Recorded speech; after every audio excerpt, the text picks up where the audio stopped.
Guys, good morning. Welcome to Live PST. This is our intermediate class, so we're going to be doing intermediate things.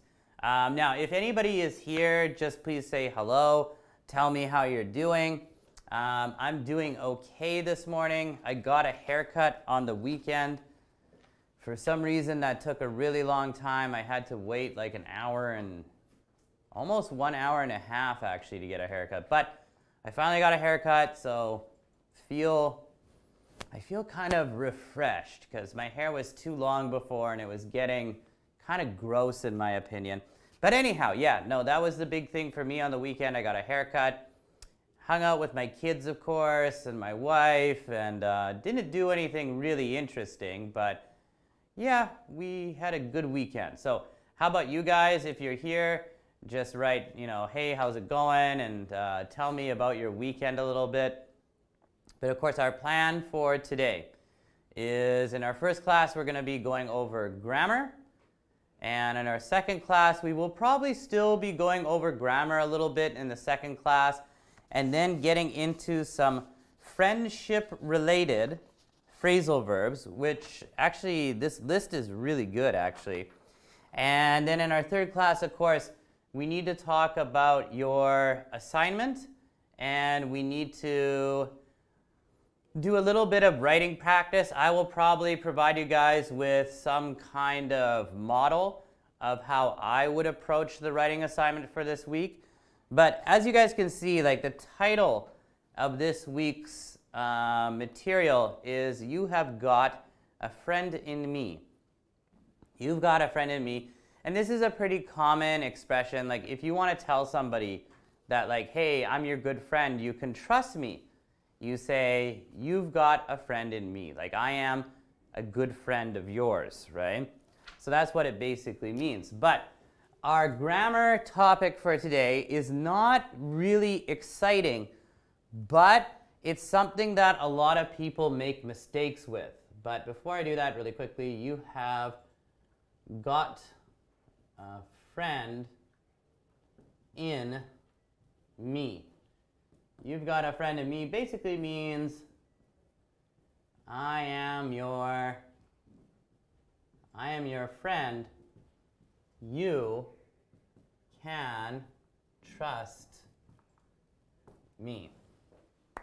Anyhow, what I was saying about the grammar topic, when it comes to articles, this is like most grammar topics are not like really, really terribly interesting or really, really fun, right?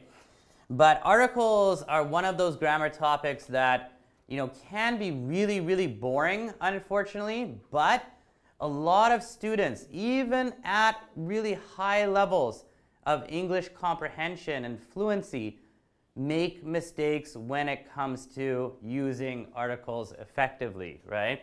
And that's why we're looking at this today. Now, even after going through this, you are still going to make mistakes with articles, but hopefully this will help you out a bit, right? So I think a good idea, guys, is to start with, it's probably a good idea to take a look at this sheet here. And this sheet here looks pretty unexciting. It doesn't really look fun. And at the top it says using articles a, un, and the.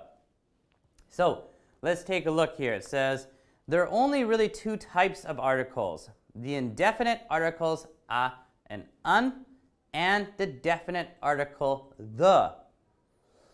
Yet, article usage is one of the most difficult aspects of English grammar for non-native writers to master.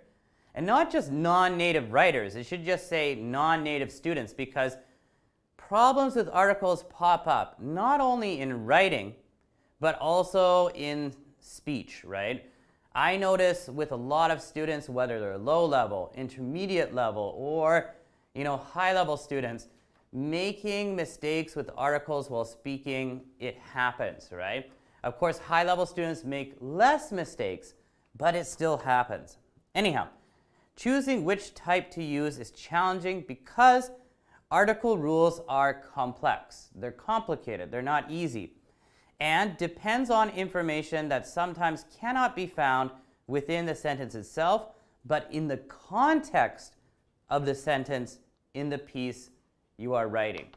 So I think it's really confusing for people like to choose whether like, oh, is it going to be indefinite or is it definite? And it's like, oh, well, I have to remember the context. What were we talking about before? Was that place or was that thing mentioned previously? If it was, then it's a definite article and I'm going to use the. But if I'm introducing this thing for the first time, then oh, it's probably a definite or indefinite article like a or un, right? But then again, maybe there's an exception and maybe it should be the, right? Oh, I'm talking about a church in Vancouver. Should it be the church, which it is usually? Or should it be a church? Or should it be unchurch? Oh my God, I don't know. It gets pretty complicated, right? Anyhow, let's take a look at this paragraph here. It says the definite article. And it says here, the definite article the is used when both the writer and the reader know the specific person, place, or thing or things being referred to. And this is a good rule to follow. Like if you, like I just said before, in your writing or in your speech, if you have already mentioned this person, place, or thing, when you refer to it later, you're most likely going to be using the definite article the, right? When using the definite article, the context of the sentence in question will contain information already shared in an earlier part of the piece. For example, when we read the sentence, I really enjoyed the book, we can infer that the specific details of the book have already been mentioned in a previous sentence. Okay, so that means the person who said or wrote, I enjoyed the book, must have talked about or written about the book before they said this, right? Otherwise, it doesn't make sense because the reader or the receiver wouldn't understand what book they are referring to, but because they have referred to the book, then you can use the. Okay, but let's move on to indefinite articles a and un. Indefinite articles are used when referring to a non-specific person, place, or thing that can be counted. These articles are used when the reader does not know the specific details of the noun being discussed in the sentence. For example, if a sentence reads, I'd like to read a book this afternoon, we can infer that the writer is referring to any book, not a specific book. If the noun in the sentence is non-specific and countable, we use a if the word begins with a consonant and un if the word begins with a vowel. Okay, so basically, maybe like an easier way to break this down when we're talking about articles. We've got the, un, and a. When we're using the, we're going to combine this with a specific person, place, or thing, or things that have been mentioned previously.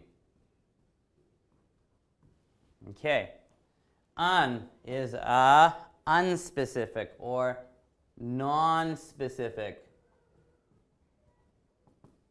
person, place, or thing or things that start with a vowel, right? So you guys probably already know that rule. Any like non-specific person, place, or thing that starts with a vowel, and of course vowels are A, I, O, U, E, and sometimes Y. Okay, and of course a is non-specific person, place, or things that start with, and of course the opposite of a vowel is a consonant. Start with a consonant.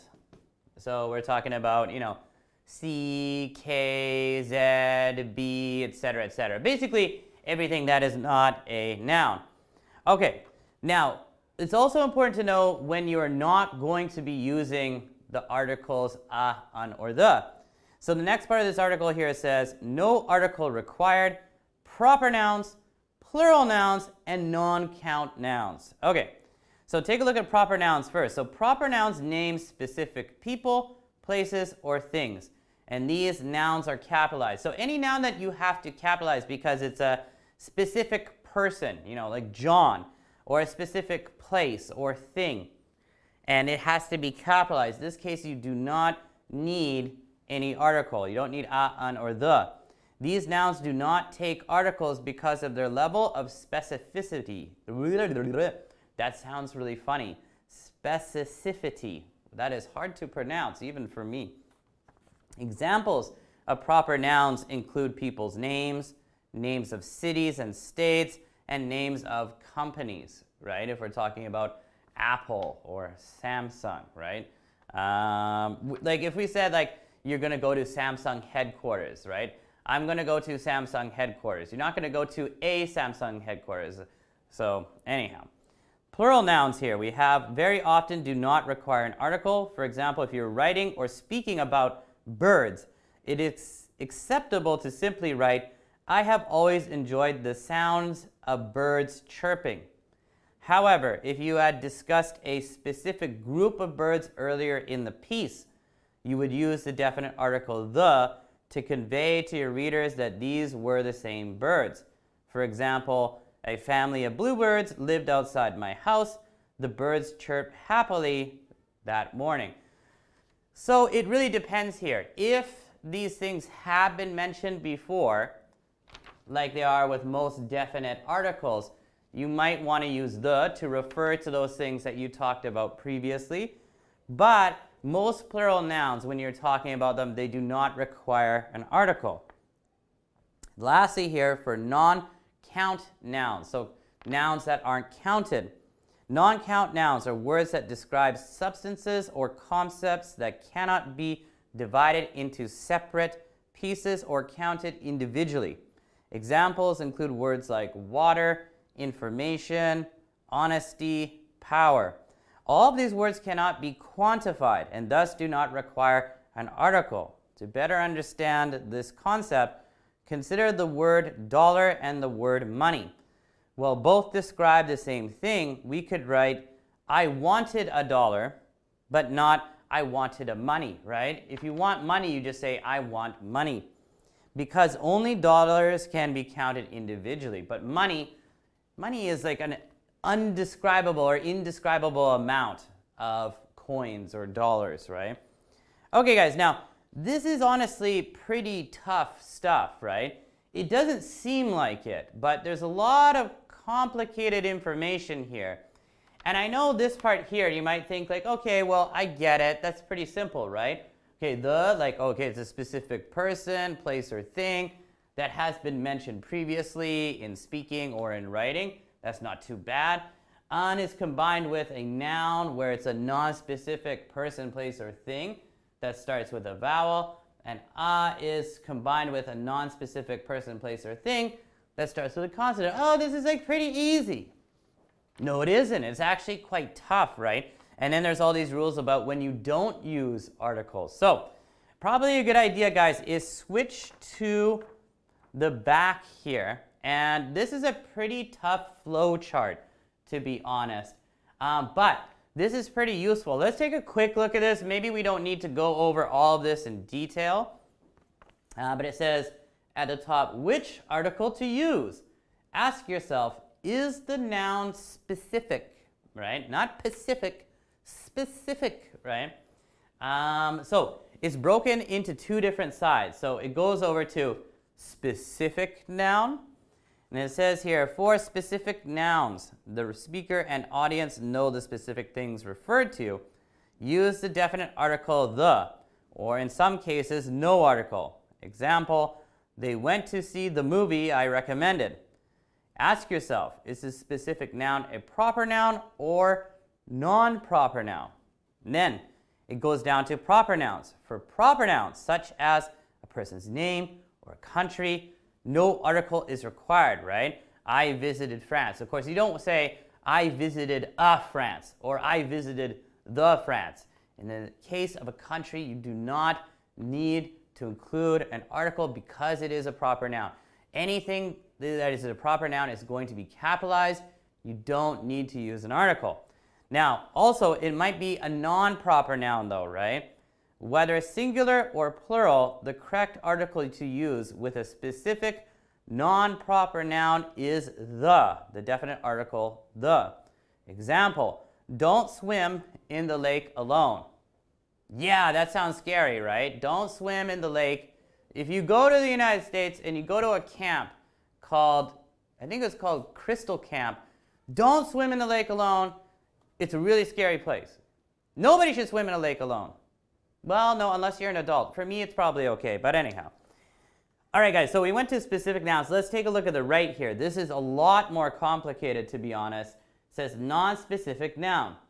For non-specific nouns, a general thing or type of thing or a member of a group, use the indefinite articles a or un, or in some cases, no article.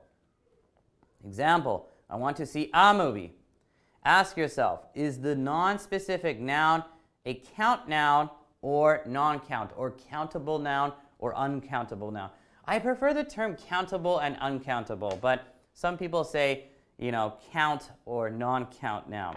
Now, non-count noun here, it says, for non-count nouns, something which cannot be counted, like a liquid or a quality, an article is not required. For example, the plants need water. I want water. Could I get some water? You don't need to add an article for water, right? With most liquids, you cannot qualify them, right? You can't say how much of it is with an article, so you don't need to use a or un. However, if it is a count noun, it says, for count nouns, words that denote countable things like bicycle or islands, ask yourself, is the count noun singular or plural? So then it's broken into singular and plural. For singular count nouns, ask yourself, does the noun begin with a vowel? Nouns that start with a vowel. For singular count nouns that begin with a vowel, un is the correct example. I ate an apple. For noun starts with a consonant.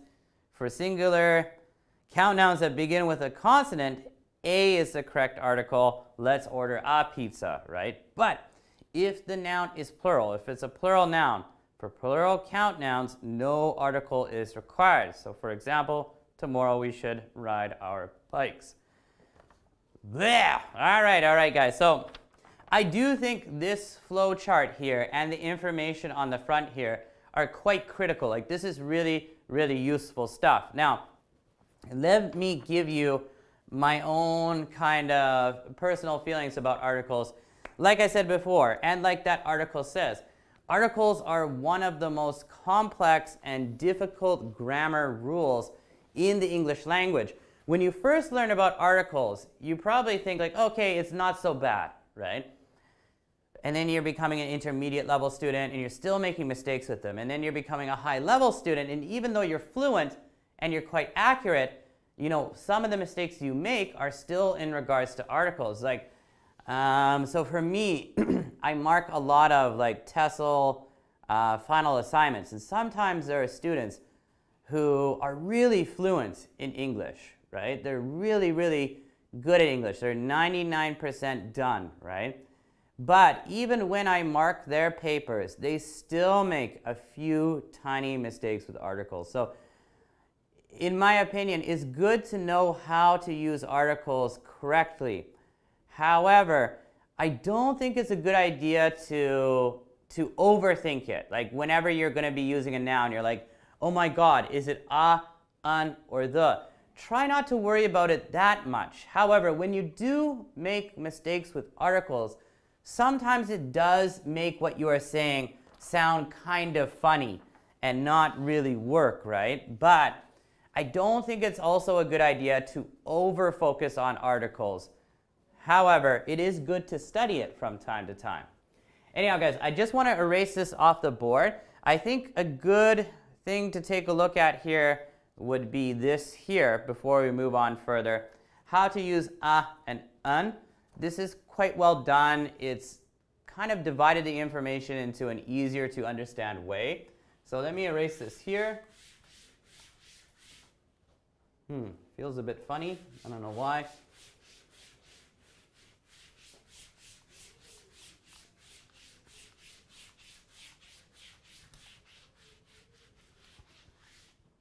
Okay, guys, so take a look at this colorful sheet here. It says how to use and how to use an. Now, on the left-hand side, we've got usage, and on the right side, we've got our examples here. Now, for usage, we have, now, of course, this is talking about articles, right?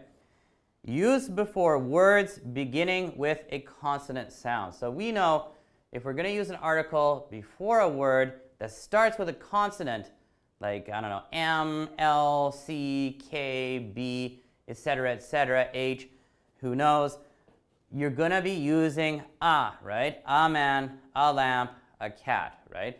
That's not complicated. We already know that one. Okay, moving on further.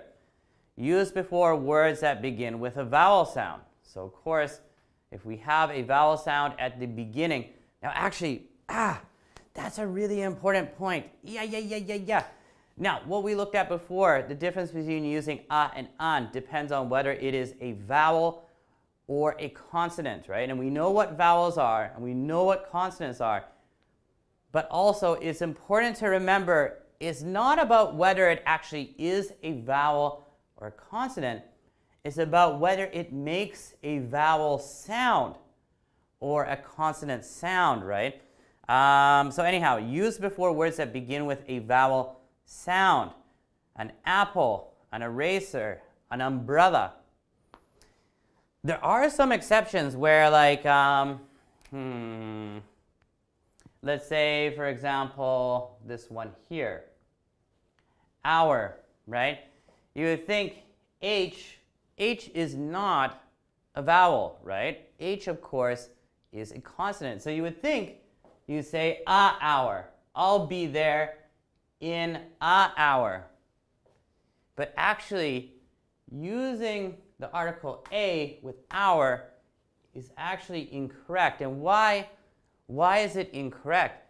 The reason why it's incorrect is because even though H is a consonant, when you sound out this word here, hour, you're not saying hour, right? I'll be there in a hour. That sounds like very Spanish or something. You say, I'll be there in an hour. This does not have a consonant sound, right? Instead, this has a vowel sound. So in this case with hour, it's not a hour, it's an hour. I'll be there in an hour. So even though this doesn't pop up so often, try to remember that it's actually not whether it's a consonant or a vowel, it's whether it makes a consonant sound or a vowel sound. And that is really complicated, and it's a pretty big pain, right? Anyhow, guys, woke up a little bit too early this morning. Anyhow, let's move on to the third rule here. It says a or an should agree with the first sound in the adjectives or the adverb-adjective combination, which stands before a noun, right? So we have like an 80. Of course, AT is a vowel sound. So we got an 80-year-old man. Then we have a golden necklace or a pretty girl. So again, you guys already know this. Like when you're choosing whether to use an or a, it's not always about the noun, right?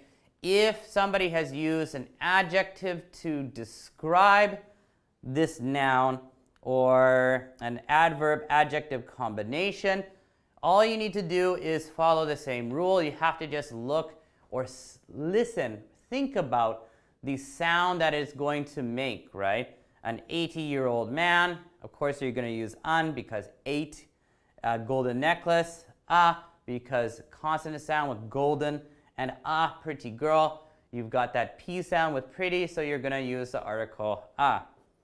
Okay, now beneath that it says use a before words, letters, numbers which sound like they begin with a consonant, even if the first letter is a vowel. Okay, so this again is all about the sounds, right? And this is kind of complicated. So take a look at euro. Let's think about that word. Now, of course, euro is the currency of the European Union, right? Euro, euro. Euro is, it looks like a vowel, right? It's got an E, so it should be euro. But when you make the sound, it's not a vowel sound. It's actually a consonant sound, right? For euro. So unfortunately, euro is actually just a euro because the sound is not a vowel sound.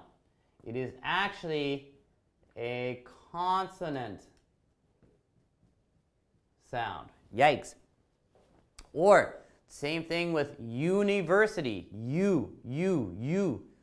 University. So unfortunately, university also does not have a vowel sound. It's a consonant sound, so we're going to combine it with a. Or A1 when you're talking about numbers. 1.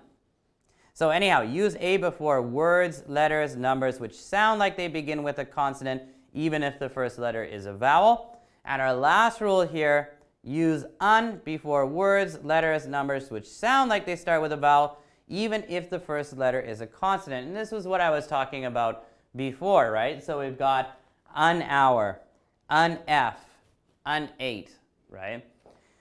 Okay, so like I said before, like at the beginning of this, it seems kind of easy, but the deeper you go, the more complicated it becomes.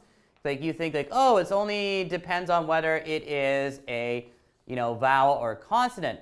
Yes, but it depends not on the actual letter, it depends on the actual sound. And furthermore, this is just for non-specific things. If things are specific, if they have been mentioned previously, then you're going to be using the definite article the, right? Anyhow, let's take a look at another one here. Oh, this is kind of a fun one. In geographical names. In geographical names, you're just always going to be using the. So, for example, you got direction, regions, the north, the south, the east, and the west. Unions of countries or states, the United States of America, the United Kingdom, groups of islands, the Philippines, the Caribbeans, seas, the Mediterranean, the Black Sea, the Red Sea, the Nile, the Sea of Japan, Gulf, the Gulf Stream, the Persian Gulf, the Finland Gulf, groups of lake. Okay, blah, blah, blah, blah, blah. You guys get the idea here. I'm not going to go over this in detail, although this is pretty interesting, to be honest, geographical names. All of these ones here, you're just going to be using the. And oh my God, I just realized that I actually skipped something. Sorry guys, at the back of this one here, how to use or un. There's also this here, when to use no article. And we've already talked about this, but they have synthesized or compounded the rules in kind of an easy to follow sheet here. So let's just take a quick look at this here. This is actually pretty good. Number 1, to talk about things in general. So for example, milk is good for you. We don't need an article. You're not going to say, milk is good for you. Doesn't make sense. Or the milk is good for you. Well, you could say the, but only if it had been mentioned previously. Anyhow, number 2, to talk about sports and games. Let's go and play basketball. We don't say, let's go and play a basketball or let's go play the basketball, right? So for sports and games, no article. Before the names of countries, Japan, France, and Italy, except, of course, the United States or the United Kingdom, right? Those countries are different. Anyhow, number 4, before the name of a language, we are learning English. No article. Before the names of railway stations when they're also place names, okie dokie. Before the names of meals. This is really important because I hear students make this mistake. They say like, hey, let's have a meal, or let's have a dinner, let's have a lunch, let's have a breakfast. Oh, yesterday I had a dinner. Bam, bam, bam, bam, bam. No, it's wrong. You can't say that. You just say, yesterday I had dinner. I also had breakfast and I also had lunch, right? And just say, I had a meal is debatable. Like, it's okay, but like in the first place, we don't use the word meal very often in English. We're usually just more specific. Like, you know, if we had a meal, we'll just say whether it was lunch, breakfast, or dinner. Don't use the word meal. It sounds like very, very old English. Like if you go up to someone and you're like, hey, would you like a meal? It's like you're coming from the 1400s or something. Like you're living in medieval England. It's just not commonly used here. Anyhow. Number 7, before noun and number. The laboratory is in room 6 on the 3rd floor. Here, you don't need an article again. Okay, so this is actually really useful, guys. So if you have extra time, please review this stuff. It's actually pretty good stuff. Okay, but we have more. Oh my God. And this looks like the same stuff. Give me a second, guys. I just want to double check this. Was a single. It's not specific. We don't know which one. John went to the. Okay, this is okay because there are some examples here. So let's take a look at this. Rob White's writing class. Now, Rob White, really famous guy. I used to be good friends with him until we had a fight in a bar, and then we're not friends anymore. But he's a very smart guy, so I respect him, but I don't like him, Rob White. Anyhow, Rob White's writing class, articles and nouns. Let's take a look here, guys. And number 1 says a or an with a single, general, countable noun. It's not specific. We don't know which one. So we have some good examples here. On with his single, general, countable noun. It's not specific. We don't know which one. John went to the airport in a taxi. Now, the reason why we're saying a taxi is because, of course, you know, there are lots of different taxis. We don't know which one. It hasn't been talked about previously. So in this case, a taxi. The taxi was black and yellow. Now, the reason why we're saying the taxi in the second sentence is because the taxi has already been spoken of in the first sentence, right? So after using the article to introduce this thing in the first sentence, in the second sentence, that is where we can use the definite article the, because it's already been mentioned, right? So John went to the airport in a taxi. The taxi was black and yellow. Anyhow, in the first sentence, we use a. Now, why? Of course, the taxi is not specific. This is exactly what I said. It's any taxi. But in the second sentence, we're talking about one specific taxi. Which taxi? The taxi John was taking to the airport. That's why we use the in the second sentence. So that's basically just a summary of what I just said, right? The first sentence, you know, you're introducing the idea that John went to the airport in a taxi.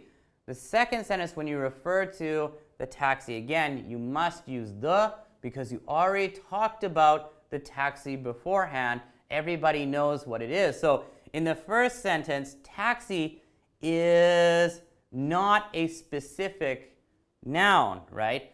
But in the second sentence, it is a specific noun, right? Because we already know about this taxi. Anyhow, let's look at some other examples. The first one, we've got Hyunchal. Really good guy, Hyunchal. Always trust somebody named Hyunchal. Hyunchal Lee, especially Lee Hyunchal. He is my good friend. Hyunchal, great guy. Hyunchal wrote an email to his professor. Okay, so here we're saying an email, right? This is a non-specific email. We don't know what it's about. It hasn't been mentioned previously, right? Hyunchal wrote an email to his professor. Second sentence though, we say, the email said that Hyunchul was going to be late for class tomorrow, right? Now again, this is kind of the same thing as the previous example. In the first sentence here, we say an email, right? Because email has a vowel sound, so we're going to use the article an, but also email here is non-specific. We don't know what this is. It hasn't been mentioned previously. However, in the second sentence, when we talk about the email again, in this case, we're going to say the email because now the email is specific. We know what is being talked about, right? So the email said that Hyunchul was going to be late for class tomorrow. Great. Now, number 2 here says, don't use a or the with single non-count nouns. These are general things. So for example, gasoline or water or rice, right? So we say gasoline is expensive. That's actually not true. Gasoline is kind of cheap right now, to be honest. Gasoline is expensive, but we don't say the gasoline. We don't say a gasoline. And we definitely don't say ungasoline because there's no vowel here. But anyhow, no article required. Second part, water is important. This is true. Water is important. If we don't get water, we will die, right? Anyhow, but with this one here, again, there is no article needed because this is a non-count noun and we don't need to use any article. Rice is delicious. Well, that's kind of debatable in my opinion. I like rice, but rice by itself, I'd have to say, no, it's not delicious. But anyhow, in this case, again, we do not need an article. We don't have to say the rice or a rice, right? This is just in general. This person saying rice is delicious. Okay, thank you for the information, right? That's good to know. But it is possible to say the rice is delicious. But that would be in the context where maybe you and your friend are in a restaurant or you have cooked some food and it includes rice and your friend points at the rice and he says, hey, the rice is delicious or this rice is delicious. But anyhow, he's just talking about rice in general. Rice is delicious. No article required. Okay, but look at these sentences. They talk about specific things, so we should use the. So on the other hand, the gasoline at Esso Oil Bank is expensive. Okay, so in this case, they're showing you like, a lot of non-count nouns, single non-count nouns, do not need an article when you're talking about them in general. However, in number 3, if you are talking about non-count nouns, but in a specific way, then you are going to use the. So the difference here, I think, is pretty clear to see. It's not that hard. The gasoline at Esso Oil Bank is expensive. Because we're talking about the gasoline in a certain place or from a certain place, in this case, we must use the.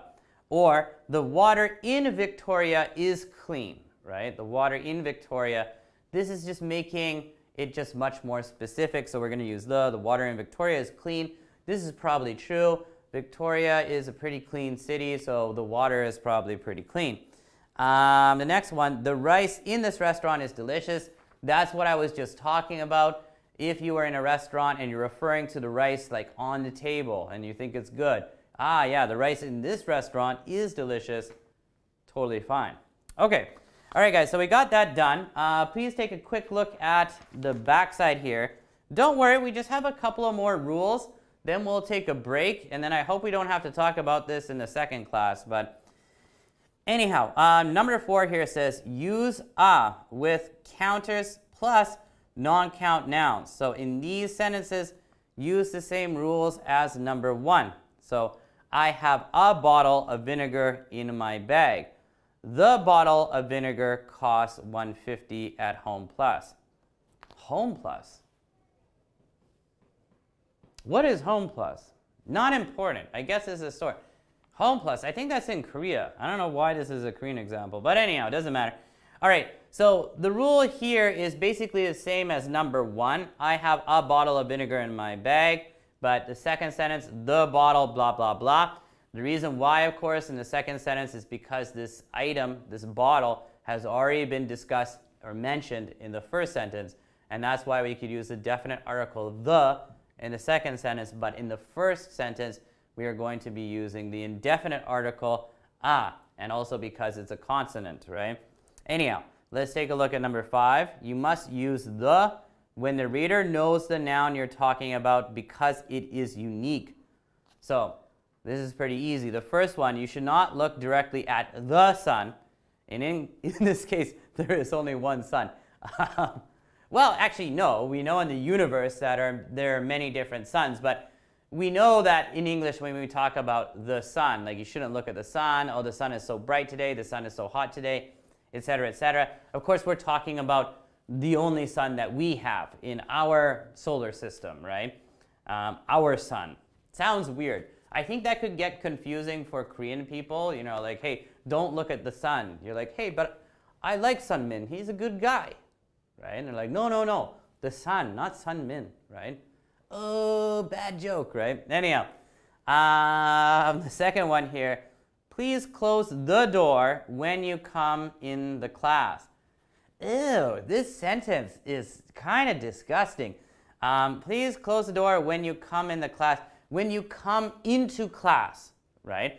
Or when you enter the class, not come in the class. That sentence, not good, not good. So even though this is grammar rules, that's a mistake. And that's why I don't like Rob White very much. Rob White and I, we don't get along anymore. We used to be good friends, but come on, Rob. Making mistakes like this, I'm disappointed. Now, anyhow, of course, we know why we're using the in both cases here, whether it's the sun or the door. It's because everybody in that area knows what we are talking about, right? So you're not going to be using the articles a or un. Number 6 here, guys, don't use the with plural nouns that mean all or in general. So if there's a noun that means something in general, you don't need to use the. So for example, the LED signs are everywhere in the downtown area. No. You simply say LED signs are everywhere in the downtown area because these LED signs are being talked about in a general way, right? We're not talking about any specific group. Well, I guess you could say we are talking about a specific group. But I think if they just said LED signs are everywhere in big cities these days, right? That would be true, and we're just talking about them in general. So the example is okay. Anyhow, guys, number 7, and this is pretty good because we're almost about to take a break here. If we make a small change, we need the. Why do we use the here? So the LED signs in the downtown area are bright at night. Okay, so why, right? Anyhow, usually don't use the with proper names. Okay, this is too easy, right? I live in the Busan. No, you live in Busan. You live in New York. You live in Vancouver. You don't need to say the Vancouver or the New York or the Boston or the London, right? I talked with the Professor White. Of course, no. With a person's name, you're not going to be using an article. You know, talk to the Allan, right? Talk to an Allan, right? Now, maybe if there were a lot of Allans somewhere and you didn't know which one, you could say, hey, you should go talk to an Allan. But that's weird, right? So anyhow, I talked with the Professor White. Well, actually, I don't anymore because I don't like that guy. Anyhow, last sentence here. The Seoul is the capital city of the Korea. Oh, that's terrible, right? It should just be Seoul is the capital city of Korea, right? We don't need to use a noun when you have we don't need to use the article the or un when we have a proper noun like Seoul being a capital city or Korea being a country, right? Okay, guys, but this is another pretty good summary here at the very end. If you have extra time, I do recommend going over the summary. Like I said before, articles are not something that I think you should be freaking out about. You shouldn't be, like, every time you're speaking to someone, you shouldn't be thinking like, oh my God, is that the right article or is that the wrong article? Just try your best to speak fluently. However, if you do have extra time, it is good to make sure to study and review how to use articles effectively. Just don't focus on it too much, because if you focus on it too much, it's going to slow you down. And in my opinion, fluency is more important than accuracy, right? And I think most teachers agree with that. Anyhow, Please review this stuff later if you have time, but what we're going to do, guys, is we will take a break, and in our second class, we are going to be going over friendship phrasal verbs. Yay! Let's be friends, right? And these are really good phrasal verbs. So yeah, let me take a break. I'll see you again in 10 minutes.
Oh, we're going?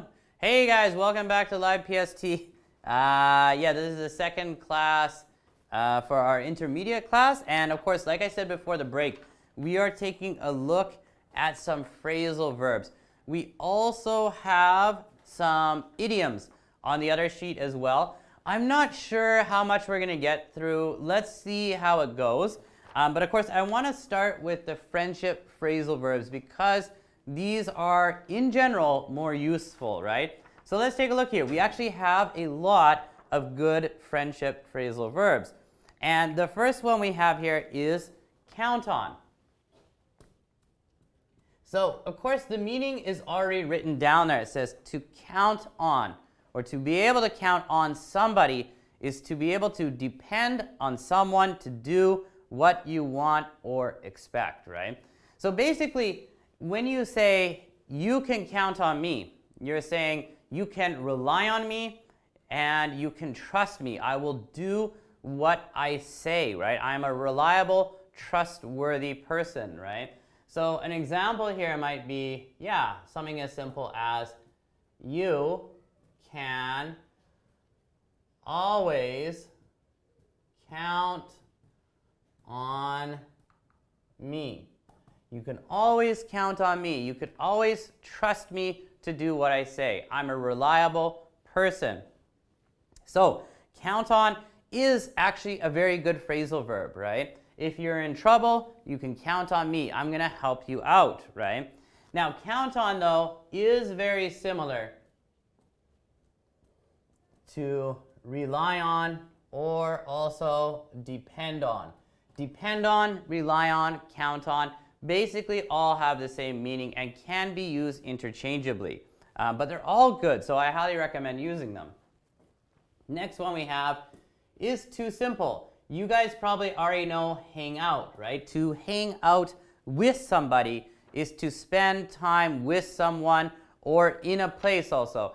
You could say, I'm going to hang out at the bar, right? So I'm going to go there, I'm going to spend some time in the bar. Or I'm going to hang out with. So with a person, you'll use the preposition with.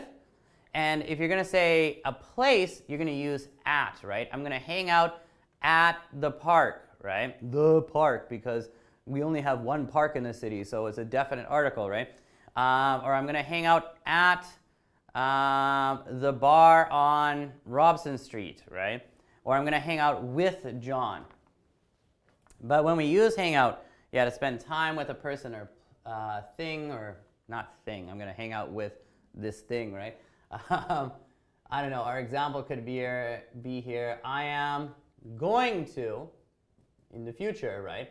I'm going to hang out with John tonight. So John and I are hanging out, right? Definitely not going to hang out with Rob White. I used to hang out with him, but I just don't trust the guy anymore. Anyhow, after that we've got to talk something over. Talk something over. If you're going to talk something over, it means you have some kind of issue, some kind of problem that needs to be discussed, maybe in detail. It says to discuss a problem or plan, right?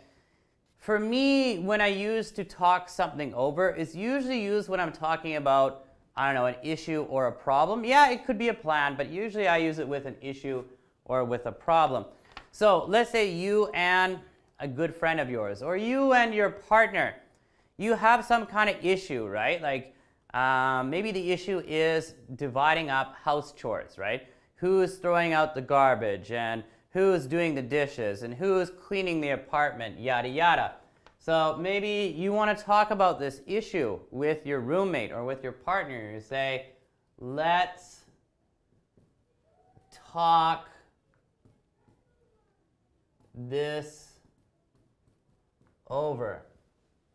Like, let's talk about this issue, right? So in this case, you could say this issue, right? But just this is okay. Let's talk this over. So this is a pretty good expression. Honestly, though, like count on and especially hang out are more commonly used. But so far, all of these ones are good. The next one we have, of course, is go away. Go away, of course, is a very useful phrasal verb, right? Go away means to leave home for a period of time, especially for a holiday. I wouldn't have included that. I don't think that's necessary. But, of course, go away when used in the imperative form, right? If somebody just says, go away, they're saying, get out of here. I don't want you here. I hate you. Like, go away, Rob White. I don't like you, Rob White. Go away, right? But like a lot of, as you guys probably know, in North American, like Canadian and American culture, it's very common for people after they graduate high school to leave home and to go to university and blah blah blah. So for an example here, maybe someone would say, I'm going to go away after graduating. And of course that could just be high school, but it could also be university or whatever, right? But anyhow, go away is a good one. Just remember, if you use it in the imperative form, just say, like, if you're in trouble, if somebody's bothering you, right? You don't want them to be around anymore. You just say, go away, right? Get out of here. Get out of here is also a good expression. Next one we have next one is really good. To make up with. Now, I don't think they should have put the with in brackets, because usually when you're making up, it's going to be with a person. But to make up with means to become friends again, especially after an argument. This doesn't have to be just with friends. To make up with somebody can be used in any situation where maybe you and your partner or you and a friend have gone into a big fight, right? And, things have been very cold between the two of you. But now you want to make up with them. You want to recover your relationship. You don't want to continue to have a fight or an argument with them. So you're like, oh man, I want to make up with John. Or I want to make up with Sarah. I don't want to fight with John or Sarah anymore, right? I want us to recover our relationship, right? So my example here is, I usually make up with my wife by buying her something sweet to eat, right?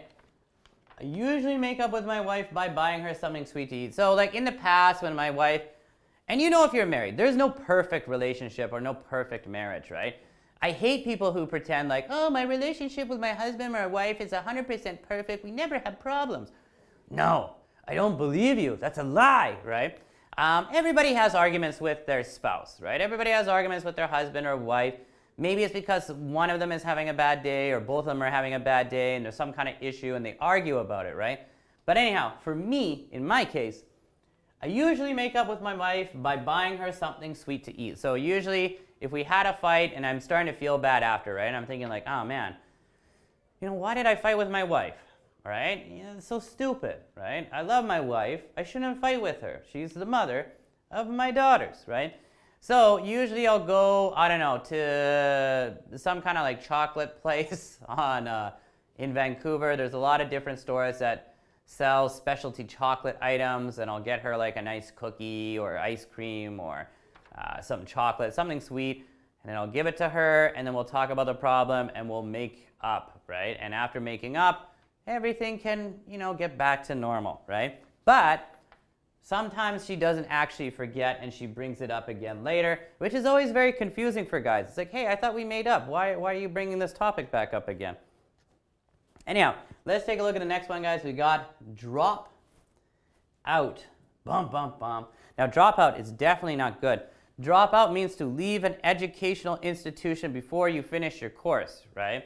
So somebody might say, a professor to a student, they might say, for example, John, don't drop out of the course. Don't drop out of the course. Don't don't stop taking the course, because if you drop out, you know, you're not going to get your diploma, and then you're going to have a hard time getting a job. Don't drop out, right? Now, we could also combine dropout into one and say he is a dropout, right? And use it as a noun. If you use it as a noun, it just means a person who dropped out of school, right? Oh, John is a dropout because he dropped out of university, right? Anyhow, next one we got, this one here, like this phrasal verb is correct. It's not bad. You're not going to use it too much though, right? Because it's only about like leaving an educational institute and not getting your credentials. But, you know, that's not happening very often, so it's not that useful. To take up is actually a good phrasal verb. I don't use this so much, but it is good. So to take up something means to start a new interest or activity. When I think about to take up something, I imagine that somebody is starting a new hobby, right? So for example, for me, and maybe you guys could think about this too, I want to take up something. Like I want to start this new hobby. Now, I don't know, yeah, what new hobby do I want to develop? I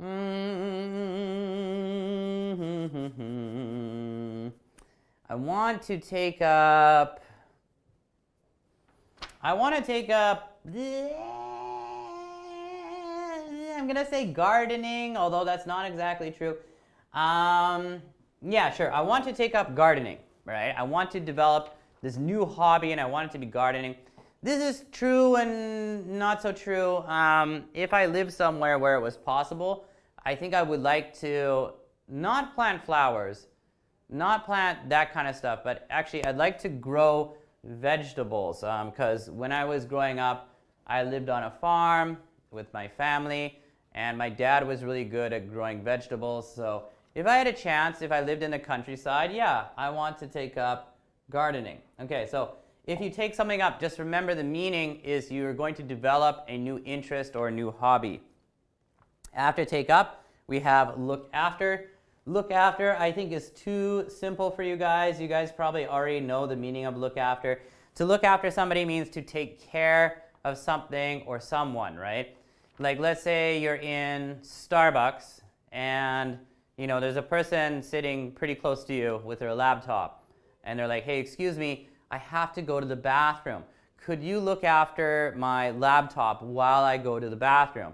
You're like, hey, don't worry about it, right? Or if my wife gets sick or my kids get sick, I need to look after them, right? I have to take care of them, make sure they get better, right? So to look after, I think the example would just be, I have to look after my daughter because she is sick. Right? I have to look after my daughter because she's sick. And yeah, that's about it. So look after is a very common phrasal verb. It's a really, really good one, right? So that's what we got for look after. Next one is look up to, which I really, really like. I do use this quite a bit. So let me erase what I have so far, guys. I hope you guys can see these examples and we're able to write them down just in case. But let me erase them here, and then we're going to look at look up to. Now, I wish they also included the opposite of look up to, because there's to look up to, and there's also to look down on, right? And both of them are used in regards to respect and admiration, right? Of course, when you look up to somebody, the meaning of that is you respect them, you admire them, right? You just have to think about it like physically, like look up, right? Look up to. I look up to Barack Obama, right? Because I think Barack Obama was a great president, right? And a good person. So I look up to him. I want to be like him. Well, not, how can I say, not exactly be like him. But I admire a lot of his personality traits. He's a good father, he's a good president, and you know, he's doing very well financially. So I look up to Barack Obama. So yeah, let's take a look at what it exactly says here. It says to respect and admire someone. She has always looked up to her mother. She wants to be just like her. So yeah, it can include that meaning that you want to be exactly like that person, but it doesn't have to be. It just means you really respect and admire them. Like I look up to Barack Obama. I also look up to Tom Cruise because Tom Cruise is a great actor, right? And he's kind of old now, but he's still a really good actor. But also Tom Cruise, and a lot of people don't know this, Tom Cruise is about the same height as me. So for me, that gives me hope. If Tom Cruise can be such a great actor and only be about 5'6", 5'7", maybe he's a little bit taller than I am, that gives me hope, right? Maybe one day I can be a great actor like Tom Cruise too. But probably not, right? But anyhow, so to look up to, let me just write down a quick example. Look up to whoops, should have written, looking messy. Example, I look up. Now, it doesn't also have to be a specific person. It could be a group of people. I look up to people who are financially successful, let's say. Like, let's say you really admire rich people, right? Who are financially successful. So yeah, I look up to people who are financially successful, except Donald Trump, right? Because he's just kind of a piece of garbage. But anyhow, that's actually pretty rude. Maybe I shouldn't be so rude. But anyhow, so to look up to. Now, it doesn't include it here, guys, but I'd like to take a look at the opposite of look up to. The opposite is look down on, right? Now again, if you just think of this physically, you've got look up to, and then you have look down on, right? So if you're looking down on somebody, it has the exact opposite meaning, right? You look down on people, it means you don't respect them, right? You don't respect them, you don't admire them, you don't really like them, right? So you could use, again, a specific person, or it could be a group of people, right? Like I look down on people who spit on the street, right? Now actually that's going to be my example. I look down on people who spit on the street. So for me, I don't respect people who spit on the street. I think it's like dirty, and like who knows? Like I don't know what disease they have. Maybe they have coronavirus and they're spitting on the street and they're letting coronavirus on the street. That's gross, right? So I look down on people who spit on the street. That's not cool. I don't like that. Anyhow, but you know, you could also be specific here and say like, oh, I look down on Donald Trump. You know, I don't admire, I don't respect him, I disrespect him. I look down on Xi Jinping, right? That's not true, really, but I actually kind of admire him, but I don't like him. But anyhow, so to look up to and to look down on, both of these, very, very good. Now, to fall for. Ooh, fall for. Here is a nice romantic phrasal verb, right? To fall for somebody is to start to have strong romantic feelings about someone. I'm falling for the new man in my office. He's so handsome, right? So the meaning of this is maybe some new guy started at her workplace. He's a good-looking guy. Also, he's polite, and he's making pretty good money, right? So maybe this woman's like, oh, I'm falling for him. So she's like in the process of falling in love with him, right? So yeah, to fall for just means beginning to have romantic feelings for somebody, right? So for example, I could say, I fell, so past tense, right?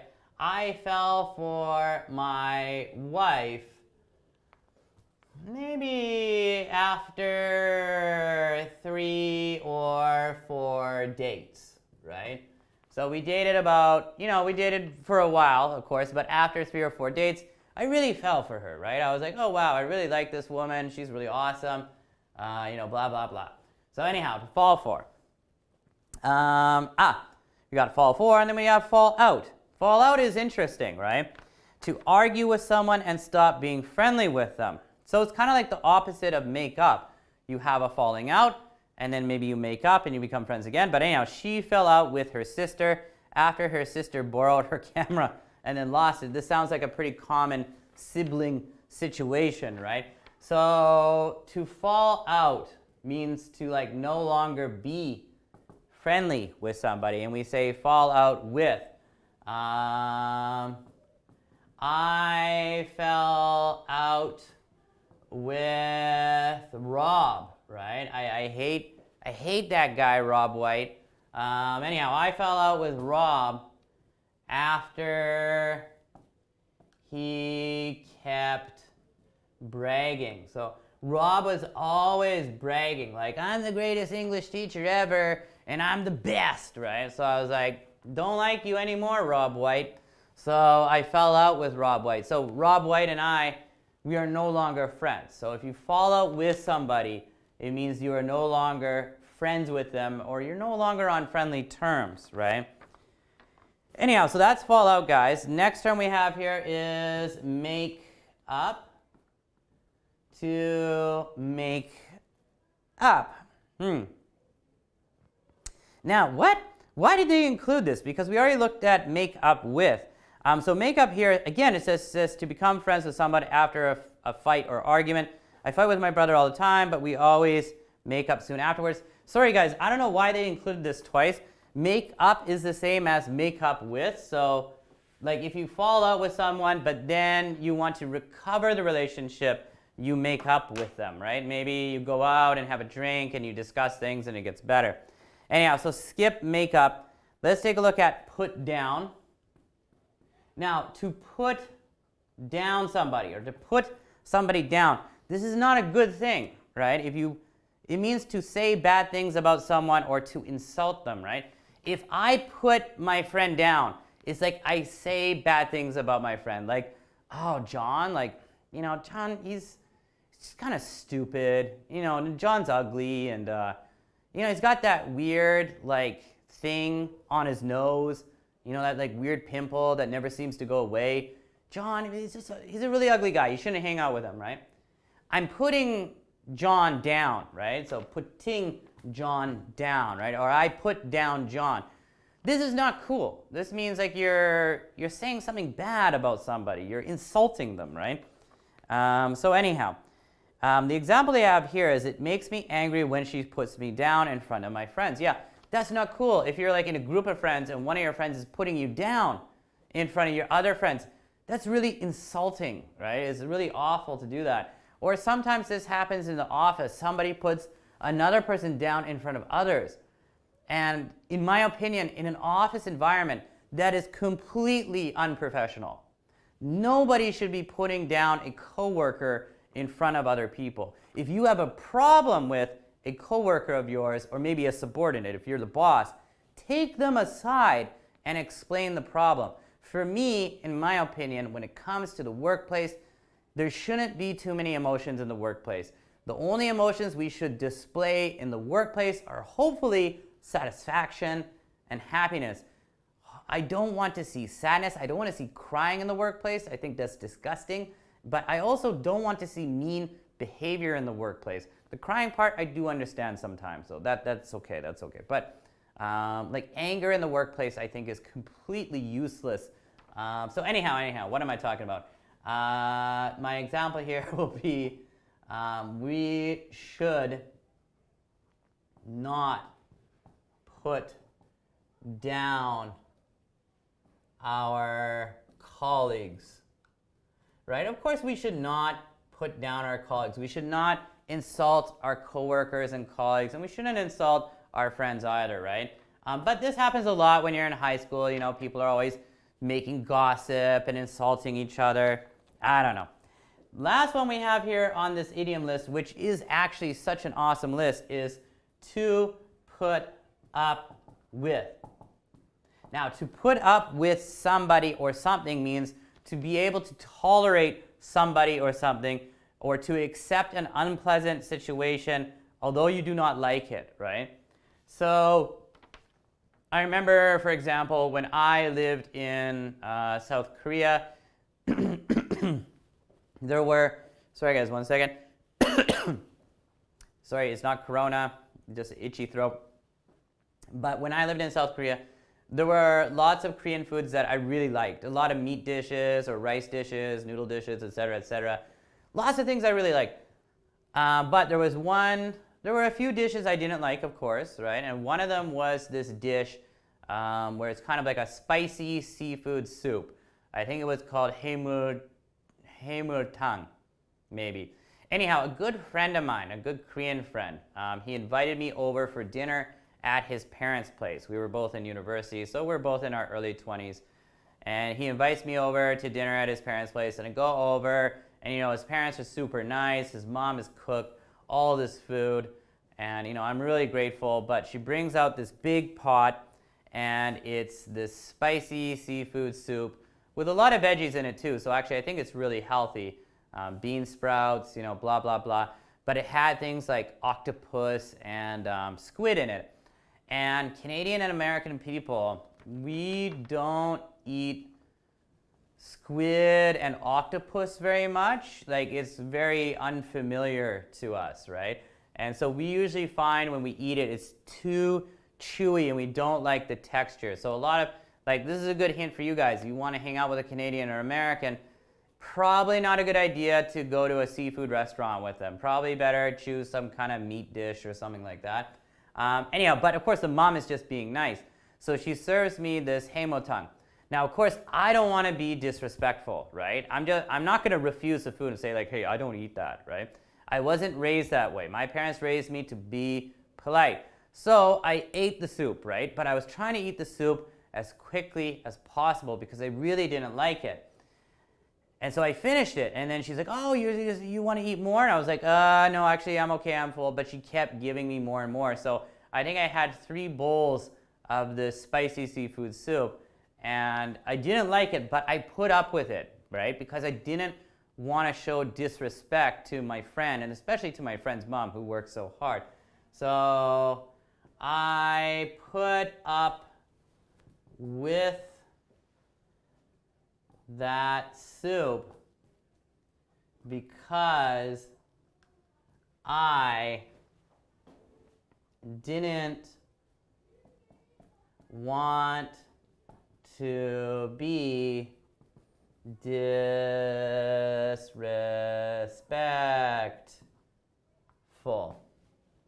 Yeah, so to put up with something or somebody means you're just going to tolerate it, you're going to deal with it, because usually, you don't want to be rude, right? You don't want to insult somebody, and that's it. So guys, actually, we're done all the phrasal verbs, so we're going to look at the idioms next, but I just really want to point out here before we move on that almost all of these phrasal verbs here are really, really good. The only ones you won't use too much are drop out, take up, not so commonly used, so drop out, take up, and maybe also fall for is not so, of course I'm married, I'm already in love with somebody, it's not going to happen again, hopefully not. But other than that, those are also good expressions, but other than that, the other ones are really commonly used. So if you don't understand these ones, please review them and try to use them in daily conversations because they're so good. But let me erase this. And then let me drink some coffee because my mouth is starting to feel kind of itchy.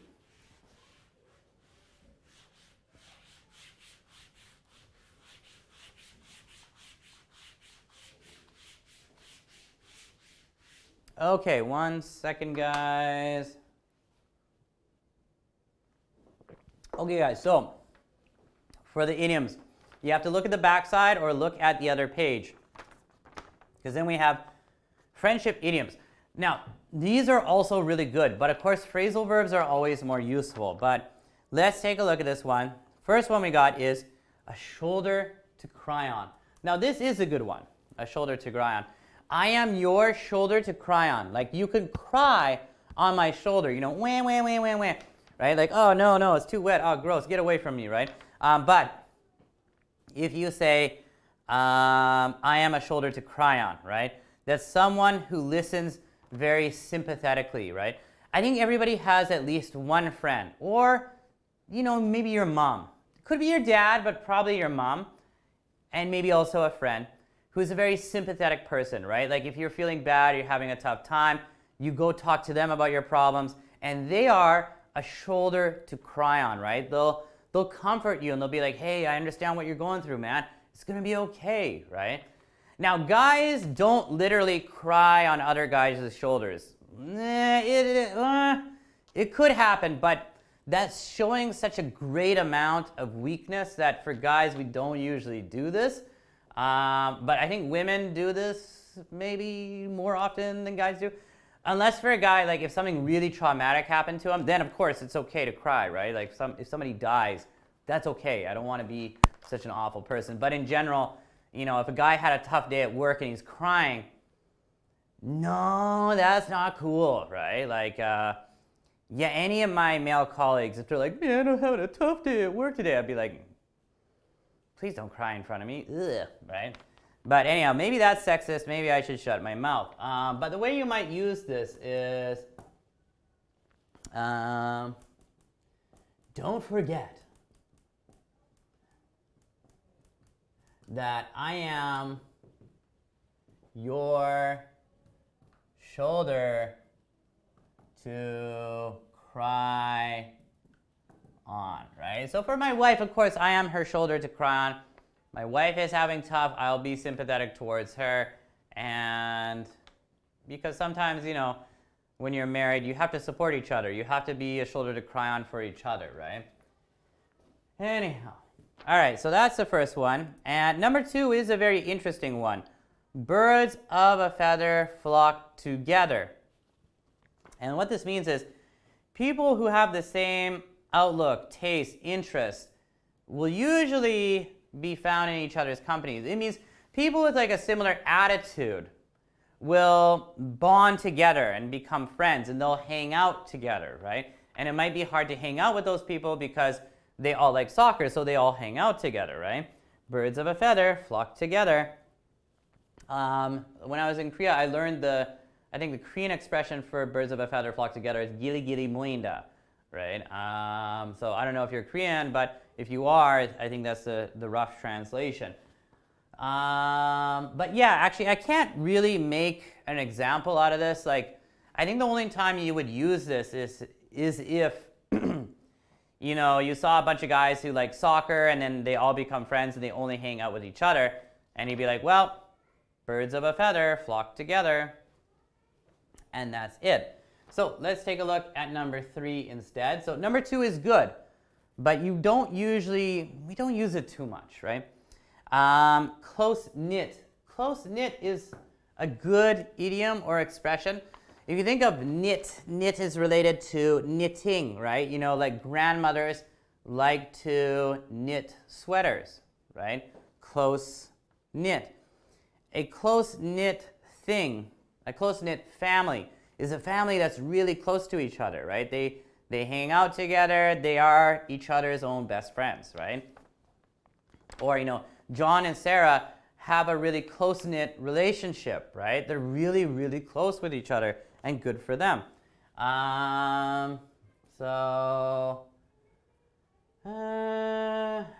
John and his wife, Sarah, have a very close-knit relationship. Like, they're just really close with each other, and that's all it means, right? Okay, so that's a good one. Not complicated though. Number 4, like 2 peas in a pod. If somebody says you and some other person are like 2 peas in a pod, the meaning of this is like, again, it's like very, very similar to close knit. It means that you guys are close to each other, but it also means you guys like resemble each other, or your behavior is very, very similar, right? Ryan and Brian are like 2 peas in a pod. they behave the same way, and they even look similar. So that'll be my example, right? Now, of course, you guys don't know Ryan and Brian, but they really do look similar. They're two guys from my hometown. Ryan and Brian are like two peas in a pod. They act and look similar to each other. Okay, guys, so I hope that makes sense. If you and somebody else are like two peas in a pod, you and this other person, you behave in a similar way, and maybe you even look like each other. You resemble each other. Okay, let's move on. Number 5. Number 5 here, through thick and thin. I'm going to be honest here, guys. Sorry, I don't use this expression, so I'm not going to recommend it. So let's skip to number 6. To be as thick as thieves. To be as thick as thieves, I do use this one. It has kind of the same meaning as close-knit. If we say two people are as thick as thieves, it means they're very, very close. They have a special bond with each other. Because sometimes, I guess we imagine that thieves who work together, you know, they keep each other's secrets and they work really closely together. So I guess in that case, these thieves have a good relationship with each other. But yeah, instead of saying John and his wife Sarah have a very close-knit relationship, we could also say John and his wife Sarah are as thick as thieves. So again, it has basically the same meaning as that one there. Okie dokie. So let's move on to number 7. Number 7, this also has kind of the same meaning. To be joined at the hip. This one means to be inseparable. It means you don't leave each other's side. So this could also mean like, you know, really, really good friends, or have a very, very, very strong relationship. So this might even be stronger than things like having a close-knit relationship or being as thick as thieves. If we say,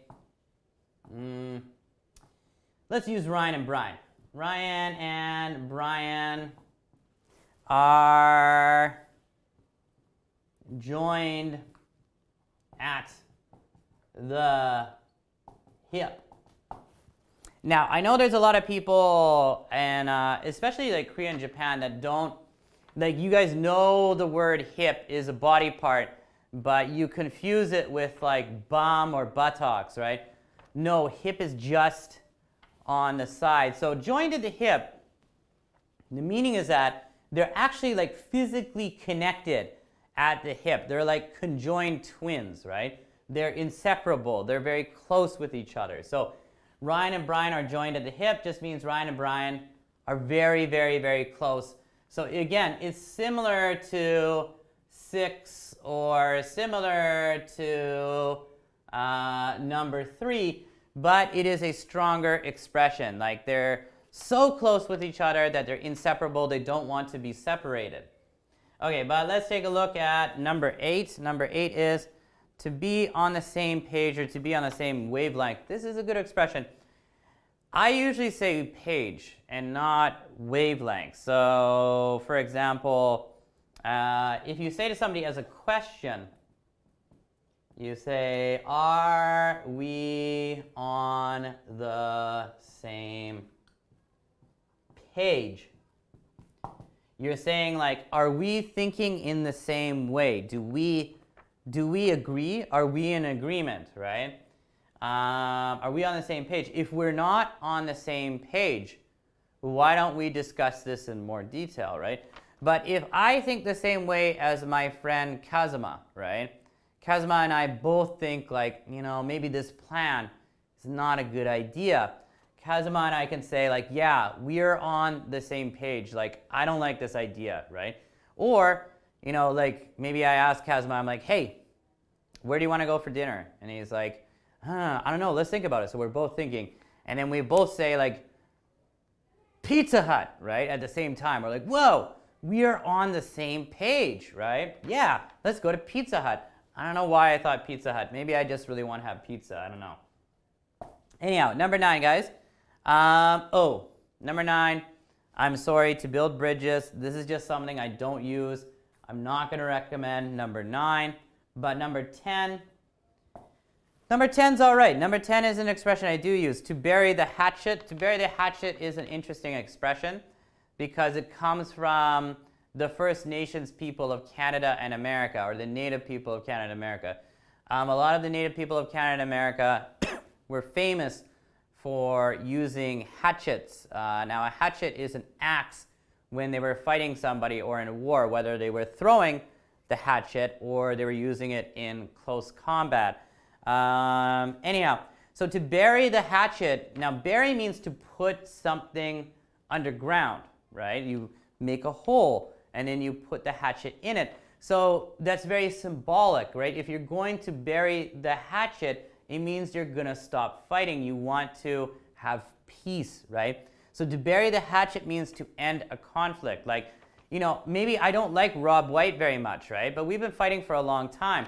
So I might be thinking here, maybe this is just a thought like in my head. Maybe I think, maybe I should bury the hatchet with Rob, right? Maybe I should end this conflict with Rob. Maybe I should have peace with Rob. I don't want to fight with Rob anymore, right? But then I think well, on second thought. Now, when you say on second thought, this is actually a good expression. On second thought means like to think about it again or to think about it a second time. On second thought, I actually hate that guy. Okay, now remember, this is just an example. I am kind of joking. I don't actually know a guy named Rob, or do I? Anyhow. All right, guys, so let's take a look at maybe 1 or 2 more before we take a break here. Number 11. Yeah, it's not a bad expression. This is not something I use so often, though.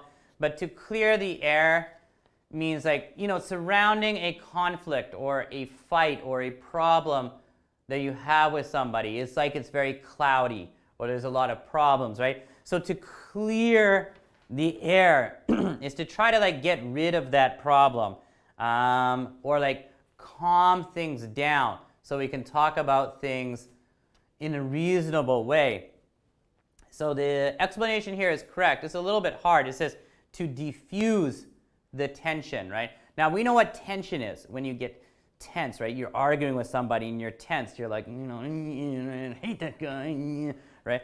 But diffuse the attention. Maybe you and somebody Rob White, you're having an argument and you're like, damn it, Rob, I want you to stop bragging. You're not the best person ever. And he's like, well, I'm the best. You have to admit it, Allan. Blah, blah, blah. Right? And things are really tense. And like maybe you're upset, this person's upset. But then let's say a third person comes in and they're like, hey guys, you guys need to calm down. This is too much. Chill out, right? You can say like, oh, well, thank you so much, Sarah. You really cleared the air. Like you diffused the tension. You relaxed the situation. So that's what clear the air means, right? Or maybe like you're tired of arguing and you're like, okay, I just want things to calm down. You might say like, hey, let's clear the air and stop fighting. Like, hey, let's just try to calm this situation down. Stop fighting and maybe be able to discuss things reasonably, right? Anyhow, guys, like I said so far, with the idioms here are pretty good. Of course, the phrasal verbs are much better, but these idioms so far are really good. I do want to continue with the rest of them. We might be skipping some that I don't think are useful, but let me just erase this first. and uno momento, or uno minute, or whatever it is in Spanish. Maybe we have time right before the break to take a look at one more. Yeah, I think we got time. Yeah, okay, number 12 is an okay expression. I can't say that I use this a lot, but to get on famously just means to get on very well with someone, to be able to develop a good relationship with somebody, or to have a good relationship with somebody. So I could say, for example, yeah, Kevin and I got on famously. So that just means that Kevin and I we had a really good relationship. We were good friends, right? So yeah, when I was in high school, Kevin and I got on famously. So of course, past tense, right? And probably we would still get on famously if we were able to meet each other. But he lives in a different town, and yeah, I wish him well. Number 13 though, guys, no. Don't even look at number 13. I've never used this expression before in my life. I don't get it. But 14 is good. 14 and 12 are basically the same thing. However, I prefer number 14, to get on swimmingly. Yeah, John and I got on swimmingly last year. Like, we had like a good relationship, a good friendly relationship, right? So 12 and 14, they basically have the same meaning, but I prefer number 14. This is what I use more often, right? But anyhow, guys, let's take a break here. It's about 50 almost, so we'll take a break for 10 minutes. You guys go to the bathroom or whatever. And after the break, we'll take a look at the rest of these friendship idioms, and then we'll talk about the assignment for this week. So yeah, let's take a break. Have a good one. Yes.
Welcome back to Live PST. We are now in our third class on Monday, and we are continuing onwards with our friendship idioms, right? Now, we're almost done this list here. I think we had gotten to number 15, actually. And this is a good expression, to hit it off, right? To hit it off with somebody. Now, to hit it off means to find yourself immediately and naturally friendly with someone, right? Now, the explanation, I know, is not too hard, right? But if you hit it off with John, or if you hit it off with Sarah, the meaning is you have been able to quickly develop a good, friendly relationship with that person. So now, maybe my example here is like I met somebody on the weekend and we hit it off. Like we got to know each other really quickly and we're on good terms, right? So I hit it off with my good friend John when we first met, right? I hit it off with my good friend John when we first met. Okay, great. Yeah, so moving on to the next one, number 16, to know someone inside and out. Or not just to know someone, but to know something inside and out. It means you know this person really, really well, or you know this thing really, really well. So I could say, for example, I know how to cook spaghetti inside and out. So I know somebody or I know something inside and out, right? So this is a part you have to modify. I know something or somebody inside and out. So I could also say, I know John inside and out. Like I know John really, really well. So this actually is a pretty good expression. This is one that I do use, probably at least on a monthly basis, if not more. So good expression. Okay, moving on to 17. To make strange bedfellows. I'm going to be honest here, guys. I don't use this expression, so I'm not going to recommend it. So we're going to skip number 17 and move on to 18 here to move in the same circles. I'm going to be honest again. I'm sorry. I don't use this expression as well. So let's look at 19. To see eye to eye with someone. This I do agree. If you see eye to eye with someone, this means you guys agree with each other. This is a little bit similar to number 8, to be on the same page with someone. If you're on the same page as someone, you guys are thinking in the same way or you agree with something. You see eye to eye with someone, basically the same thing. You guys are in agreement. So sometimes we'll use this as a question, right? Like if you want to ask somebody, like, do you agree with me? You might say, do we see each other eye to eye?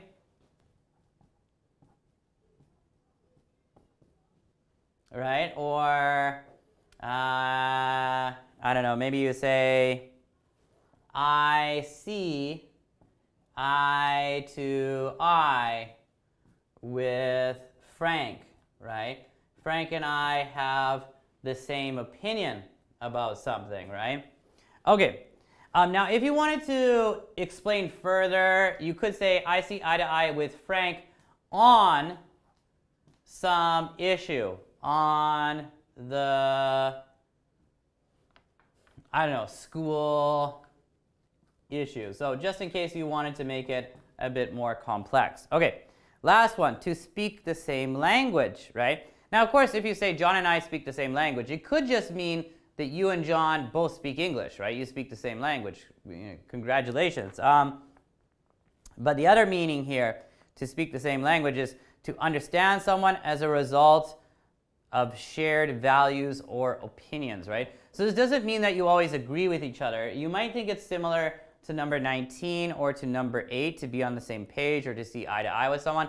No, this just means that like you understand this person very well because you have some shared values, like maybe they're from your same hometown or for whatever reason, you have a lot of similar concepts or values that you hold dear, so that you two guys or you two women or guy and woman or whatever, you speak the same language. So I could say, for example, my wife and I speak the same language. So actually, even though my wife is from a different country than myself, we have a lot of similar values that we hold dear to ourselves. So we speak the same language. We understand each other because of shared values and a lot of shared opinions, right? Anyhow, guys, these friendship idioms, they are pretty awesome. The ones that I did skip are not completely useless, but they're just not so commonly used, at least in Canada and probably also the United States. So I couldn't really recommend them, right? But the ones I went over here, they're really, really, really good, right? They're good idioms. They're pretty good stuff.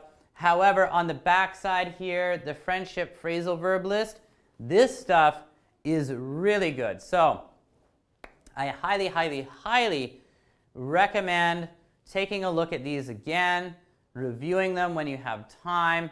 And yeah, they're just really, really great, right? So let me erase this here, guys. And yeah, let's move on to something else. Dun, dun, dun, dun, dun.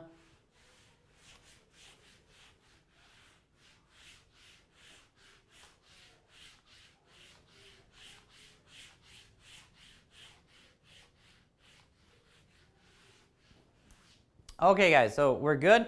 We need to move on and actually talk about this week's assignment. So, like I said at the beginning of the class, the title of this week is You Have Got a Friend in Me. So it's actually quite easy to guess what you're going to be writing about this week, right? You've got a friend in me means you're going to be writing about a friend. So let's take a look here and look at what the requirements are. It says this week, your assignment is to write about a close friend of yours or someone in your life who you know you can rely on, someone you can depend on, rely on, and count on, right? Some ideas you can write about include how you met this person, how long you have known this person, the impact this person has had on your life, a fond memory you have with this person, and a description of this person's character and or appearance, right? Okay, so of course the grammar focus of this week will be articles like a, an, the, and no article, right?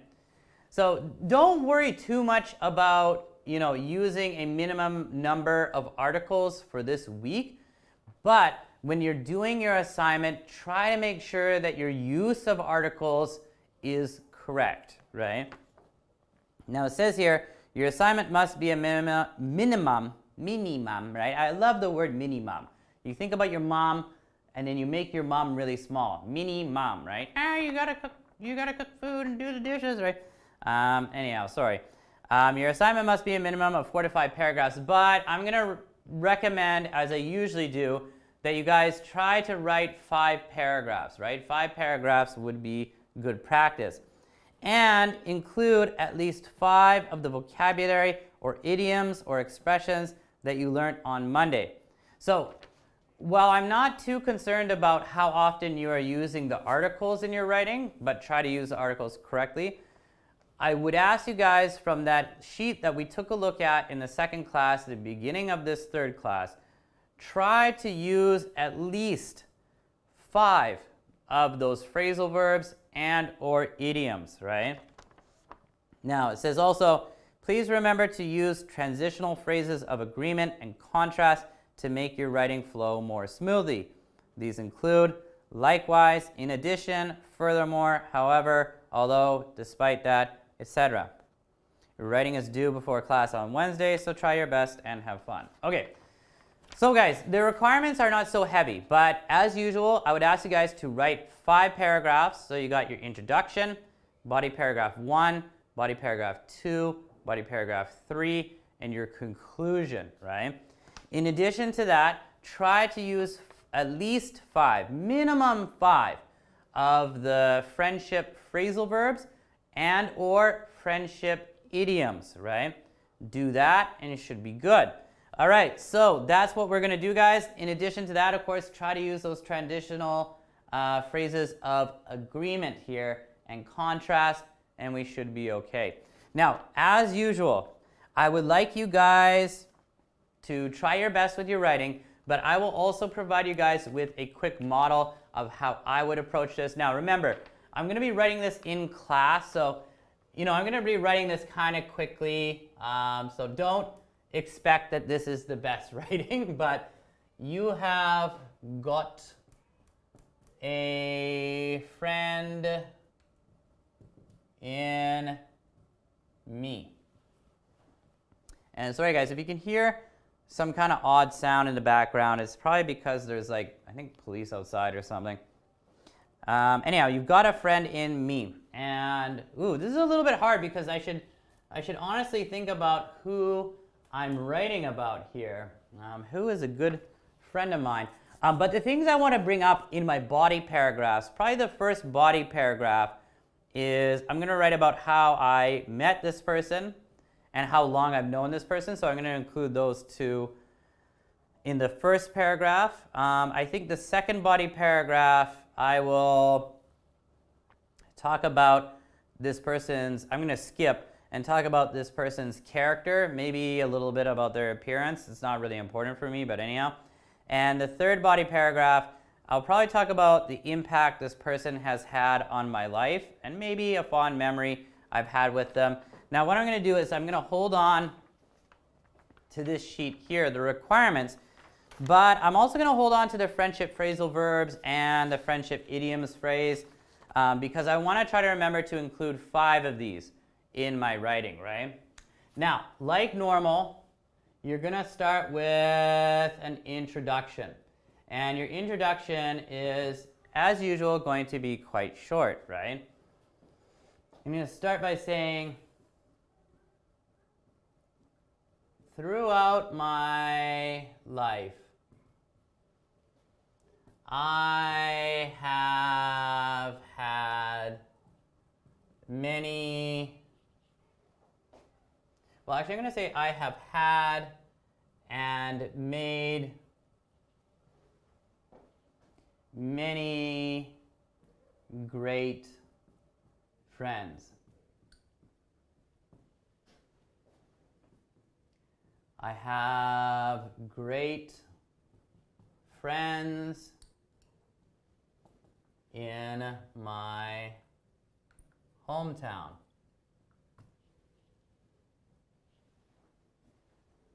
I've made great friends in Vancouver.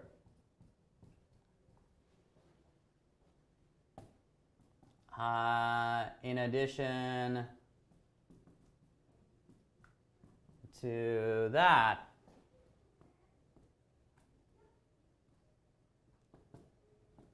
I had a lot of great friends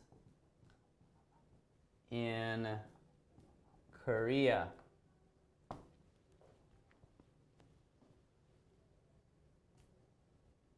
The one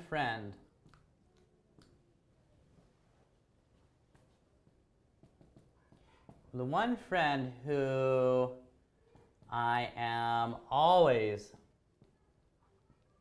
on the same page with is my good friend Hyungyu.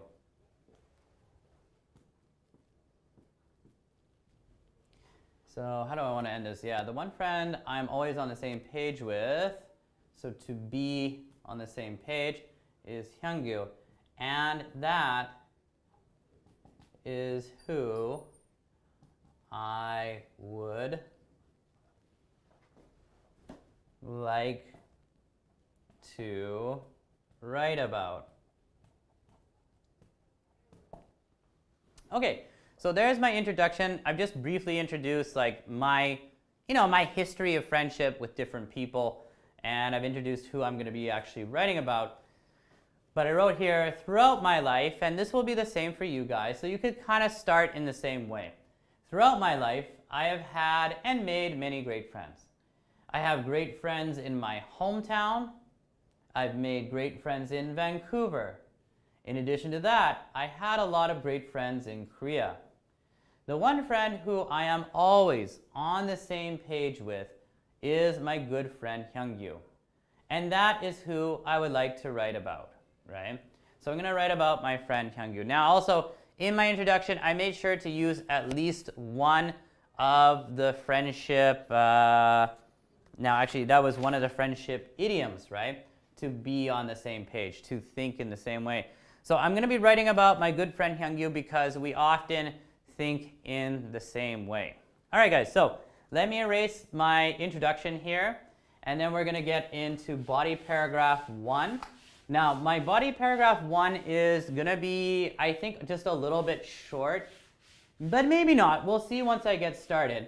And I'm going to be talking about how Hyungyu and I met and how long we have known each other.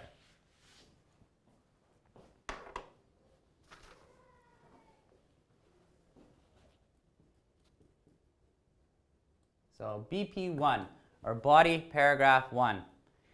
Okay, so I'll start with, how long we've known each other. Hyungyu and I met about 10 years ago. At the time, I was working for a small language school when I was told that I would have a new student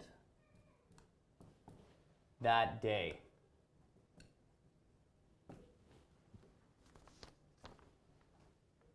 He walked in and introduced himself. He seemed really fluent, and we immediately hit it off. So I tried to use one of the expressions. So the expression I decided to use was to hit it off. So remember, to hit it off means to develop a good and strong relationship really, really quickly, right? So yeah, we hit it off pretty good, right? Like right away. We shared an interest in so many things. And right here, colon, history, politics, comedy, current events, etc. So yeah, we shared an interest in so many things,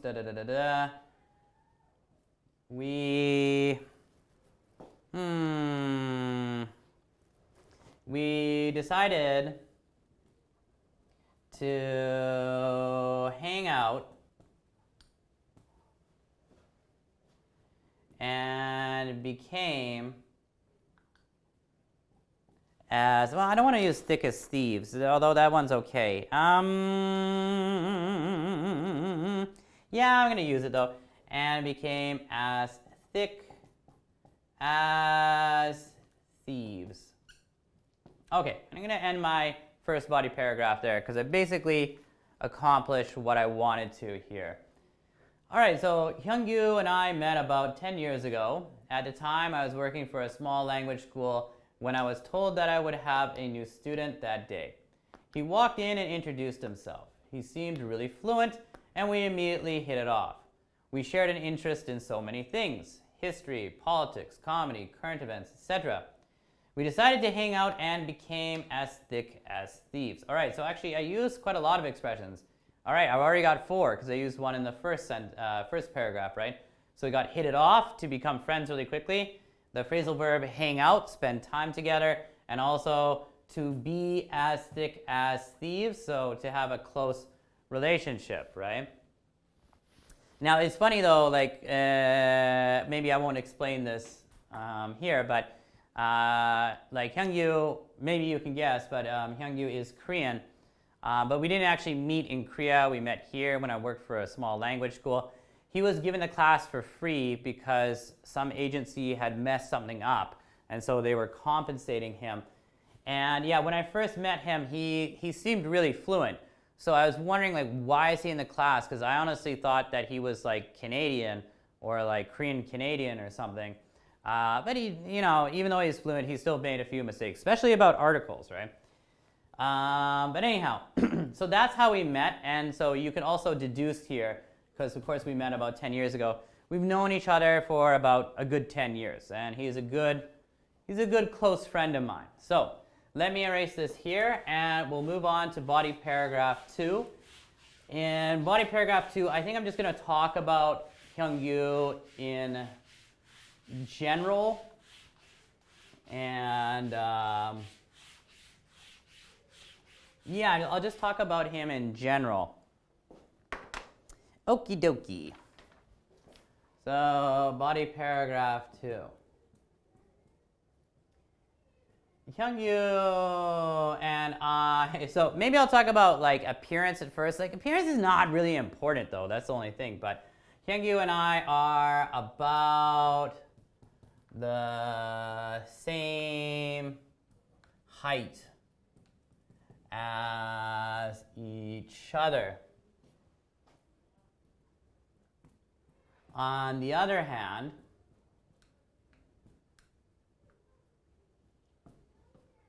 he has a much more active lifestyle, and he is quite sporty. So he is in good shape. Now, okay, so I think it's not really important for me to talk about his appearance because I'm a guy and he's a guy, and we don't play for the other baseball team, so it doesn't really matter. But yeah, Hyungyu and I are we're about the same height as each other, but on the other hand, he has a much more active lifestyle, and he's quite sporty, like he plays basketball and stuff. So he's in good shape. Now, now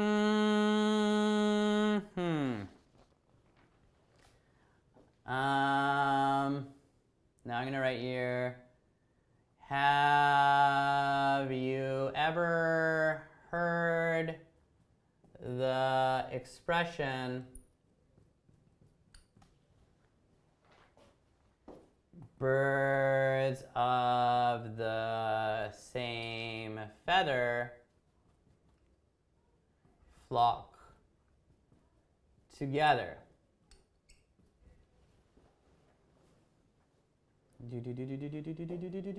And that's again another idiom that we looked at on our friendship idiom list.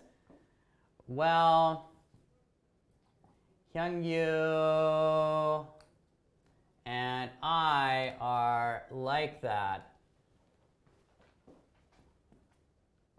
because we can talk forever about history and politics.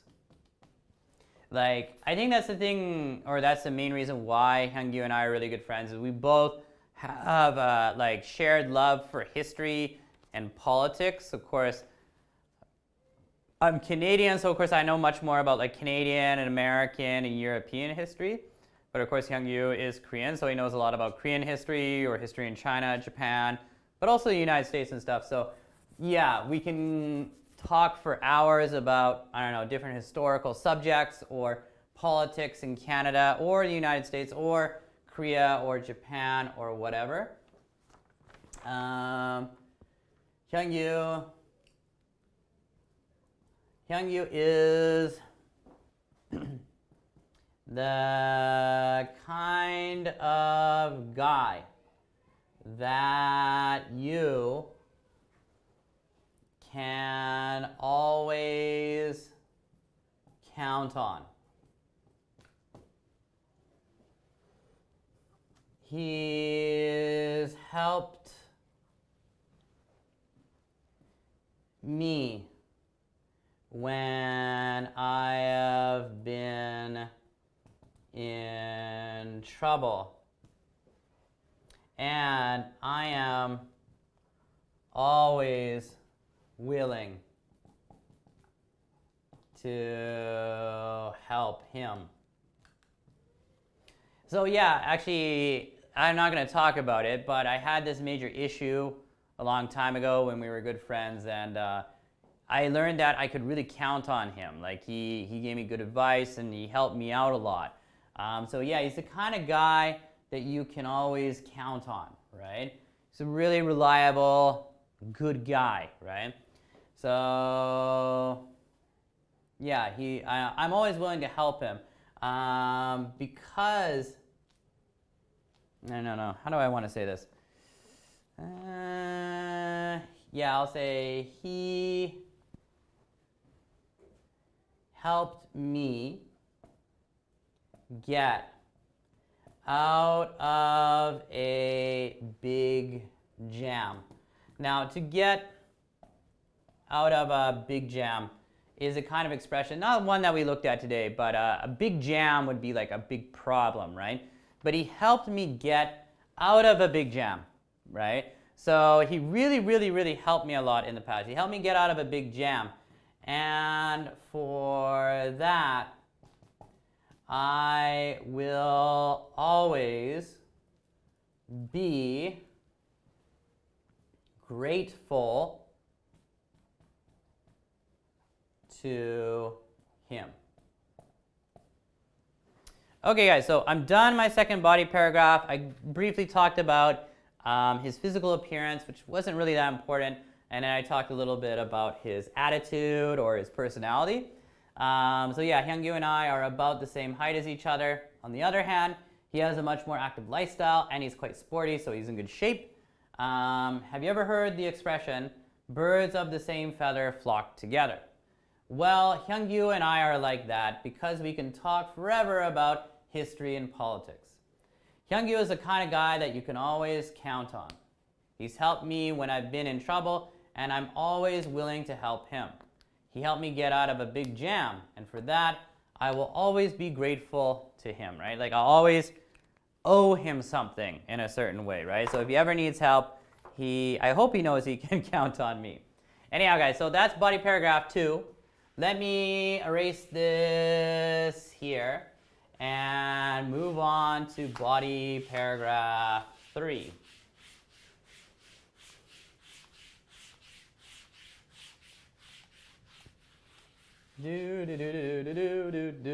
Okay. So in body paragraph 3, I'm going to be writing about the impact this person has had on my life, or a fond memory that I have with him. Now I might switch to the blue guys I feel like the black marker is kind of dying on me. So yeah, let me switch to the blue here. I would like to believe that we have both. Okay, I'm going to have to switch to the other blue. This blue is kind of dead. I'm going to throw that one out. I would like to believe that we have both had a very positive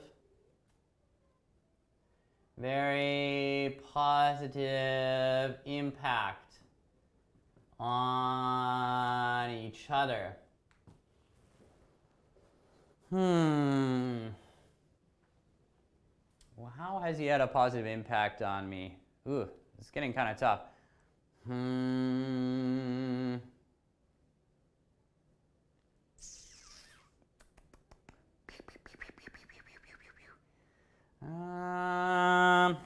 going to use an expression here.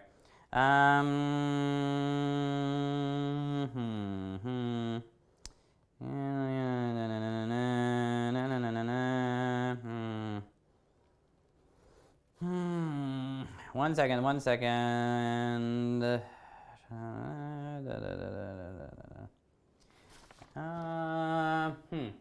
Well, the two of us speak the same language. Now, he is Korean, so of course he speaks Korean, but he is fluent in English. I am a native English speaker, so of course I speak English. However, when I wrote that he and I speak the same language, I didn't mean that we speak. How can I say? Oh, no, this is getting kind of confusing. I didn't mean that we. How can I say? I'll erase this, make this a bit easier to understand. I didn't mean that we both speak English, which is true, but that's not what I was writing about. What I meant is that we share many of the same core values. So for example, a belief in a family, similar political beliefs,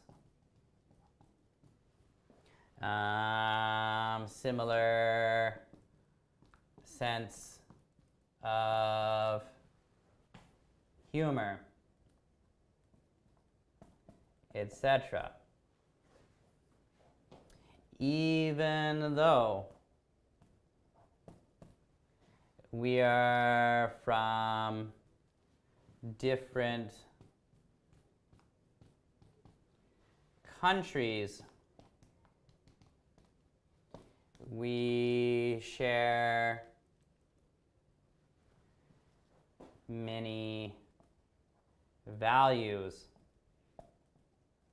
with each other. Actually, I need to write more for body paragraph 3. So let's just go over this, and then I'm going to write a little bit more for body paragraph 3. But anyhow, I would like to believe that we have both had a very positive impact on each other. Well, the two of us speak the same language. Now, he's Korean, so of course he speaks Korean, but he's fluent in English. I'm a native English speaker, so of course I speak English. However, when I wrote that he and I speak the same language, I didn't mean that we both speak English. What I meant is that we share many of the same core values: belief in family, similar political beliefs, similar sense of humor, etc. Even though we're from different countries, we share many values with each other. Now, I actually do want to continue this, guys, here. So I'm just going to erase this here and then continue writing here, but please keep in mind that this is still connected to the third body paragraph. So I'll just erase this here.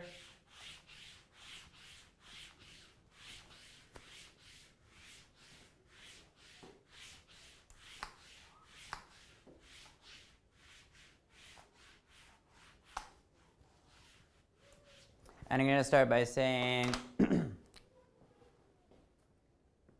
as I wrote earlier, Hyungyu helped me when I was in a dire situation. So dire means like really, really bad situation. He has taught me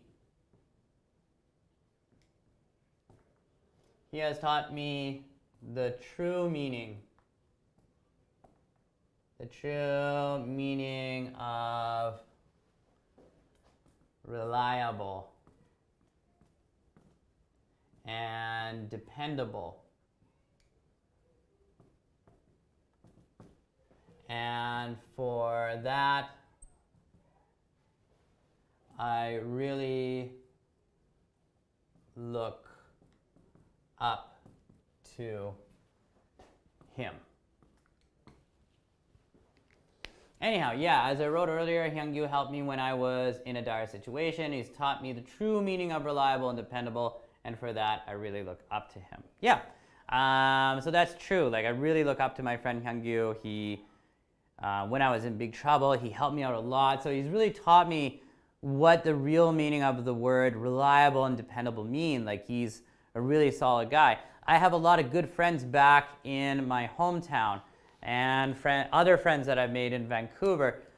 And it's not like I want to test their friendship. That's not something you do as a friend, and that's definitely not something you do as a guy, right? But I don't know if they would be as reliable or dependable as my friend Hyungyu. He's just a really solid, good guy that helped me out a lot, right? Anyhow, guys, so I'm going to end it there with body paragraph 3, and I'm going to get into my conclusion.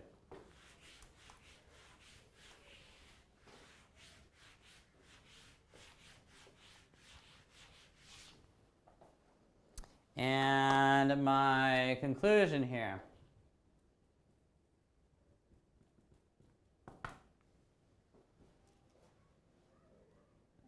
is going to be what am I going to say here on my conclusion? Unfortunately, now, of course, this is good for Hyungyu, but not good for me. Well, no, it doesn't matter. Unfortunately, my good friend Hyungyu left with his wife to go live in Victoria. We used to call each other about once a week and talk a lot. However,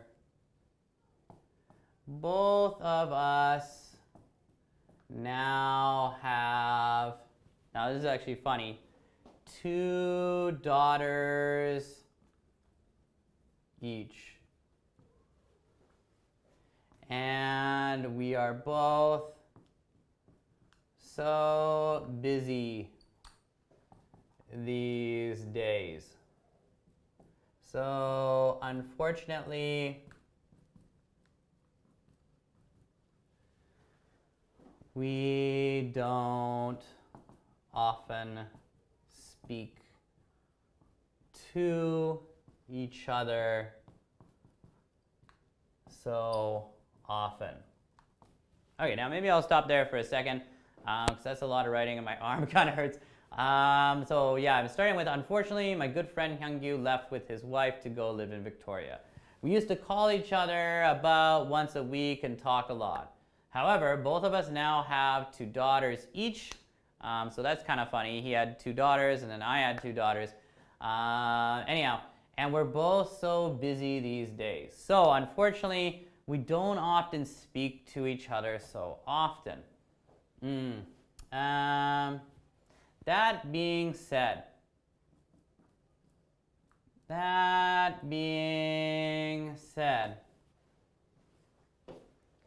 I believe we are